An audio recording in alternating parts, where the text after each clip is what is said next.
ये जो तस्वीरें आपने अपनी स्क्रीन पर देखी, ये डिस्टर्बिंग विजुअल्स, ये दरअसल दो बच्चों के हैं। एक 7 महीने का लड़का और एक 2 महीने की बच्ची। जो 7 महीने का बच्चा है उसकी माँ है ये 13 साल की बच्ची जो उन्नाव के एक गांव से है। जो 2 महीने की बच्ची है ये उस 13 साल की एक और छोटी बच्ची की छोटी बहन है। सुनकर आपको कहानी शायद समझ नहीं आ रही होगी। आज ये 2 बच्चे, 7 महीने का बच्चा और 2 महीने की लड़की, ये दोनों लखनऊ के KGMU अस्पताल में ज़िंदगी और मौत की लड़ाई लड़ रहे हैं। शरीर 40% जल चुका है, स्कल में फ्रैक्चर है। क्या है ये पूरी कहानी, ये जानने के लिए, समझने के लिए, आप तक पहुंचाने के लिए हम लोग लखनऊ, कानपुर और उन्नाव, इन तीनों शहरों में पहुंचे। सबसे पहले हम लोग कानपुर पहुंचे जहां पर इन बच्चों का इलाज चल रहा था।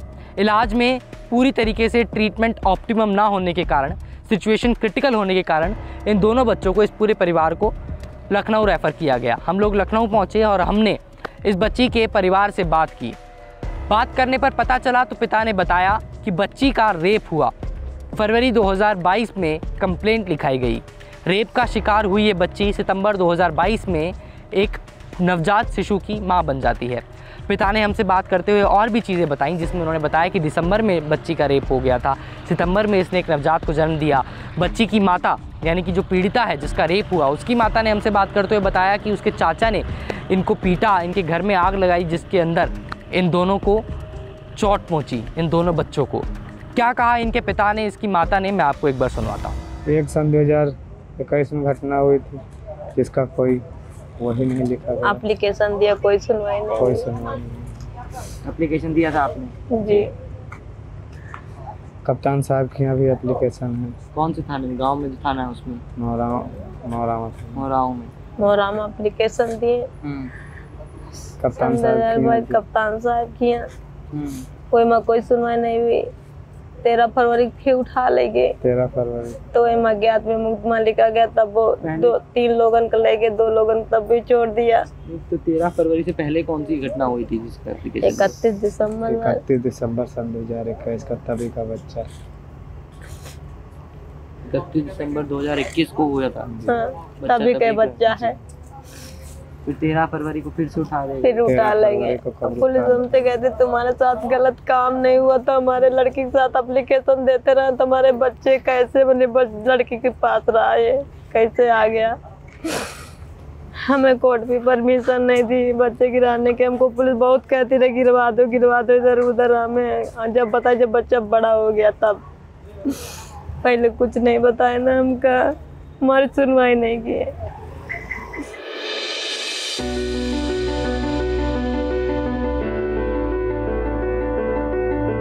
पीड़िता के वकील संजीव त्रिवेदी हमसे बातचीत के दौरान बताते हैं कि 14 फरवरी 2022 को जब पीड़िता ने मोरावा पुलिस स्टेशन में रेप का FIR रजिस्टर करवाया, उस दौरान मेडिकल रिपोर्ट के अनुसार पीड़िता 6 हफ्ते से अधिक प्रेग्नेंट थी।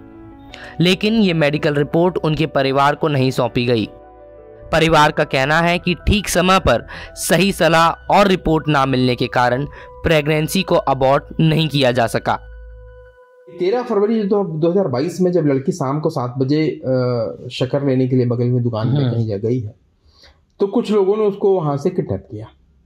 पास को कोई कब्रिस्तान ले गए, वहां उसके साथ रेप किया गया। क्योंकि शाम का समय था तो घर वाले चिंतित हो गए कि बिटिया कहाँ चली गई जी। काफी देर ढूंढने के बाद इन्होंने फिर पुलिस को फोन किया। लड़की इनको 3-4-5 घंटे बाद अस्त व्यस्त, कपड़े फटे तरीके से इनको मिली वापस। तब तक पुलिस आ चुकी थी।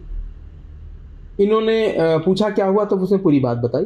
नेक्स्ट डे उसकी FIR लिखी गई। 13 फरवरी घटना है, 14 फरवरी को 376D 3/4 पॉक्सो में FIR लिखी गई। उसके बाद 15 फरवरी को उसका मेडिकल कराया गया जी। मेडिकल में एक नई बात निकल गई कि लड़की जो है वो 6 हफ्ते 2 दिन की प्रेग्नेंट है। लेकिन पीड़ित परिवार का कहना था कि ये मेडिकल रिपोर्ट मुझे कभी मिली नहीं, बताई नहीं गई कि लड़की प्रेग्नेंट है। अच्छा, हाँ। और जब धीरे धीरे लड़की का कुछ पेट बढ़ने लगा, इधर ये सब प्रोसेस, पूछताछ और ये सब चीज चल रही थी, तो ये लोग सारे इसमें इन्वॉल्व हो गए। लड़की का जब पेट बढ़ने लगा तो ये हॉस्पिटल गए। हॉस्पिटल में दोबारा से अल्ट्रासाउंड हुआ तो वहां पे एक डिजीज लिखी गई कि इनको सूजन है पेट में, इन्फ्लेटरी है, इनको सूजन हो रही लड़की के पेट में। हॉस्पिटल ने नहीं बताया कि हॉस्पिटल ने जो दोबारा इनकी अल्ट्रासाउंड रिपोर्ट दी उसमें कहा कि इसके पेट में इंटरनल स्वेलिंग है। अच्छा। जिसके कारण पेट बढ़ रहा है, तो उसकी दवा स्टार्ट हो गई। पुलिस ने भी, इनका कहना है कि पुलिस ने भी हमको नहीं बताया कि हमारे पेट, मतलब बच्चे के पेट, बच्ची के पेट में बच्चा है। इसके लिए ये लोग अपनी दवा, वो स्वेलिंग की दवा करते रहे काफी दिनों तक। जब और चीजें आई और आगे पेट बढ़ा, तब फिर ये गए तो पता चला। अब तब तक इन मीन टाइम वो चार्जशीट सामने आ गई, तो पता चला ये लड़की प्रेग्नेंट है। जब ये स्थितियां आई तब ये मेरे पास आए। इससे पहले तक मैं इनका काउंसिल नहीं था, मेरे पास नहीं थे। जब ये इनको स्पष्ट हो गया कि मेरी लड़की प्रेग्नेंट है, तब ये मेरे पास आए पहली बार। शायद आई थिंक अगस्त का महीना रहा होगा, ये मामला फरवरी का था। हाँ, लगभग 5-6 महीने बाद लगभग मेरे पास। हाँ जी। पीड़ित परिवार दलित वर्ग से आता है और उन्नाव के ग्राम लादखेड़ा का रहने वाला है। पीड़िता के पिता मजदूरी करते हैं। पिता का कहना है कि 14 फरवरी 2022 को रजिस्टर की गई एफआईआर के अंतर्गत 3 लोगों की गिरफ्तारी की गई। 3 गिरफ्तार हुए आरोपियों में से 2 ने बेल मिलने के बाद परिवार को प्रताड़ित करना शुरू किया। पीड़िता की मां बताती हैं कि मुकदमा वापस लेने के दबाव बनाने के लिए परिवार को प्रताड़ित किया जा रहा है। 17 अप्रैल 2023 को इसी प्रताड़ना के अंतर्गत परिवार पर जानलेवा हमला किया गया, घर में आग लगाई गई और 2 छोटे बच्चों को चोटिल किया गया। और बच्चे के लिए क्या बोला है डॉक्टर? वहाँ से क्यों, कानपुर से इधर क्यों भेजा गया? बच्चे को ये बता रहे हैं कि बचने की कोई उम्मीद नहीं दिखाई जा रही है, क्योंकि बच्चे बहुत जल चुके हैं। हमारा जितना हो सका हमने इलाज किया, हमारे बस की नहीं इलाज। इधर खोपड़ी, सर में भी चोट आया है? जी, सर में जल गया है, चेहरा जल गया है, पेट जल गया है, हाथ जल गए हैं, आँखें भी जल गई हैं। हाँ, आँखें जल गई। बच्चे की एक, अब लड़की की एक आँख जल गई, बच्चे की सब जल गया, आँख में सब सूजन आ गया। हमारे बच्चे बहुत सीरियस हैं, बहुत काम वाले, इतना मारते हैं, हमें कोई सुनवाई नहीं होती। इतनी एप्लीकेशन दिया कि हमको मारेंगे, हर वक्त मारते, हर को जब जाती पुलिस तब मारते हैं हमको, मगर कोई सुनवाई आज का होते तो हमारे बच्चे को आगे ना फेंकते। हमने द्वारे हमें लड़की को मारे, हमको मारे, बहुत बुरा से मारे। कट्टा ले रहा है, चाकू ले रहा है, कहें तुमको जान से मार रहा है। बहुत बुरा मारते मारते हमारे घर में आग लगा दिए। आग लगा के बाद हमारे बच्चे वही आग में फेंक दिए। 2 बच्चे, हमारे बच्चा फेंक दिए, मेरी लड़की का बच्चा फेंक दिए। रोशन, सतीश, रंजीत, सुखदीन, अमन, राज बहादुर, चंदन लाल। हमारे बच्चे उनको इतने दिन मतलब मिल के, वो पार्टी से मिल गए, कहते तुमको घर में नहीं रहने देवे, जानते मार देवे। फिर तुम केस अपन लगातार हमें सुलह करा रहे, हम सुलह नहीं होते। हमको बहुत बुरा मारा, हमारे बच्चे को मारा, आग में आग लगा दिया हमारे घर में। मेरे बच्चे को वहीं फेंक दे, दोनों बच्चे को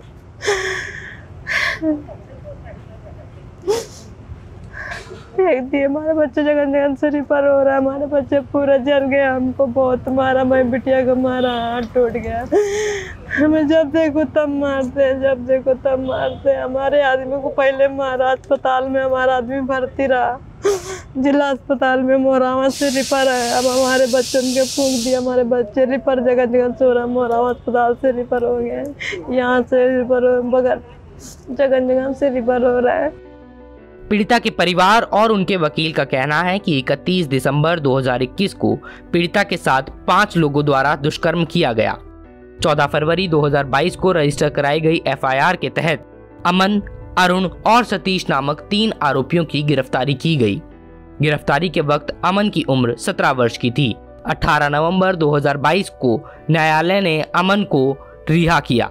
अब अरुण और सतीश को भी बेल मिल चुकी है। पीड़िता के वकील ने सतीश की बेल पर आपत्ति जताई है। इसके अलावा उन्होंने बताया है कि 31 दिसंबर 2021 को पीड़िता के साथ किए गए दुष्कर्म में शामिल 3 अन्य आरोपी नामांकन रोशन, रंजीत और सुखदीन की गिरफ्तारी पुलिस ने तब नहीं की थी। पीड़िता के वकील का कहना है कि 17 अप्रैल 2023 को रजिस्टर कराई गई एफआईआर के अंतर्गत पीड़ित परिवार ने रोशन, रंजीत और सुखदीन का नाम शामिल करवाया है। दो बातें उसमें हैं। एक बात समझ में मुझे नहीं आई कि चार्जशीट में सतीश को 120B का मुलजिम बनाया, क्रिमिनल कॉन्स्पिरेसी का मुलजिम बनाया गया और उसी आधार पर उसको बेल मिल गई। लेकिन जब अरुण की बेल एप्लीकेशन डाली गई, उसमें एक बात लिखी है बेल ऑर्डर में ही, उसके जो प्रेयर एप्लीकेशन है, कि similar role of like Satish, Arun का जो रोल है वो सतीश का रोल है वो एक जैसा ही है, जबकि ऐसा नहीं है। चार्जशीट में अरुण का रोल अलग है और सतीश का रोल अलग है। तो सतीश के रोल पर अरुण को बेल नहीं मिल सकती है, लेकिन अब चार्जशीट में वो कोर्ट ऑर्डर में ऐसा है। जबकि पॉक्सो के अंदर मामला दर्ज हुआ। हाँ, पॉक्सो में है, पॉक्सो में है 3/4 पॉक्सो है, बहुत हीनियस क्राइम है जी। ये लोग हमको ये बताते थे, पीड़िता का जो परिवार है, कि वो लोग लगातार दबाव बना रहे हैं सुलह का, किसी तरीके से सुलह करके मुकदमे को खत्म कर लिया जाए।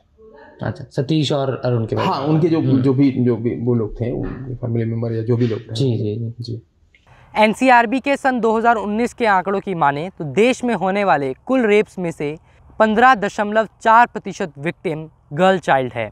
यानी कि देश में एक साल में जितने रेप होते हैं उसमें से 15% रेप विक्टिम्स 18 साल से कम उम्र की बच्चियां हैं, जिसमें से अगर आप इस आंकड़े को नंबर्स में कन्वर्ट करेंगे तो ये निकलकर 4,900 से ज़्यादा आता है, जिसमें अकेले उत्तर प्रदेश में 272 से अधिक 18 से कम उम्र की बच्चियां हैं जिनके साथ एक साल में रेप होता है। मोरावा पुलिस स्टेशन की रिपोर्ट ये बताती है कि पीड़ित परिवार का उनके भाई यानी राज बहादुर के साथ प्रॉपर्टी को लेकर डिस्प्यूट है, जिसके चलते 13 अप्रैल को पीड़िता के पिता सुनील के ऊपर पीड़िता के चाचा राज बहादुर ने कुल्हाड़ी से हमला किया, जिसके बाद 17 अप्रैल को दूसरा हमला किया गया।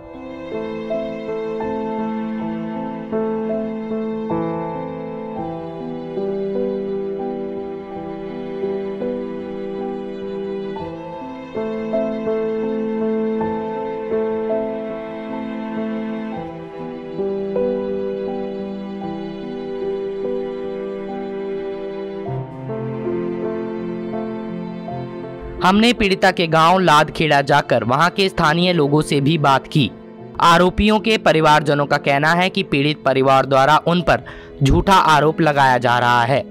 आरोपियों के परिवारजनों का बताना है कि घटना के समय आरोपी उस स्थान पर मौजूद नहीं थे।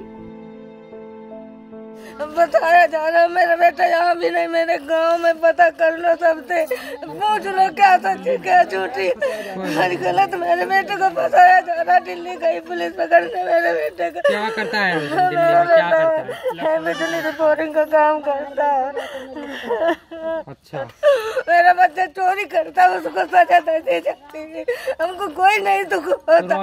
नहीं था 17 तारीख को? नहीं था, मेरे सबसे गवाही ले लो, काम ले लो, मेरा गाँव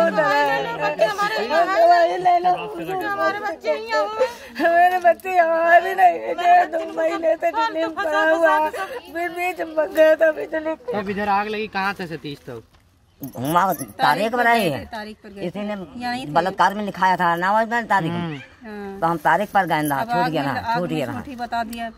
अब फिर देखो जब यहाँ आए तब देखो यहाँ आग लगी, तो हम कहा यहाँ क्या हो गया, यहाँ क्या हो गया, कहने से ऐसी बात हो गई। हमारा मकसद इस कहानी के पीछे, इस कहानी को दिखाने के पीछे इसके दोषी को ढूंढना नहीं है। हमारा मकसद इस कहानी के छिपे हुए सच को आप तक पहुंचाना नहीं है।